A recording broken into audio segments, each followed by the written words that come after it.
Hey, let's talk about pin making for a second. So you're super excited because you just ordered some awesome pin blanks from us at LegacyShopSupply.com. They just came in the mail. Here's what you're gonna get. 3/4 of an inch by 3/4 of an inch by 5 inches long, whatever species that you ordered, or maybe you even ordered a variety pack. Here's a piece of Purple Heart and a piece of Bloodwood. What you're gonna do is take your brass tube that comes in your pin kit typically, and whatever that dimension is, you're gonna match that on your pin blank, but add a little bit. And again, you don't even have to measure. You can just lay this on there, take a pencil and scratch a line. Cut this down to rough size. Do not cut it exactly. Do not try to do that. You're going to be very disappointed. Just trust me. So cut this maybe 1/8 of an inch or 1/4 inch longer than your brass tube. You're then going to take this to a drill press and drill out the dead center of this pin blank. And there's multiple ways you can do that. There are center finders out there, or you can just draw a line from corner to corner, corner to corner, and where the X meet typically, as long as this is square, which ours are, will be your center. So you're going to drill out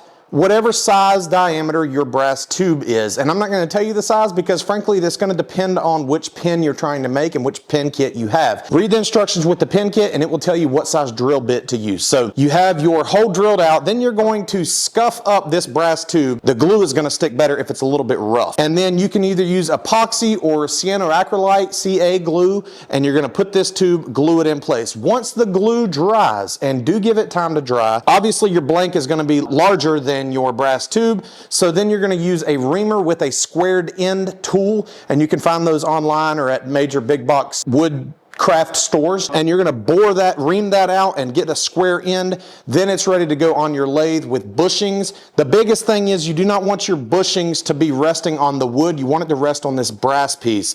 Now again, this wood's going to be longer than the tube, so if you don't square end that off with a square end tool or even just a sander of some sort, then your bushings are going to be on the wood and it's not going to be for a very nice pin. So I'm not here to give you a pin making lesson, just some helpful tips that I hope you found useful, and if you did, hit the like button.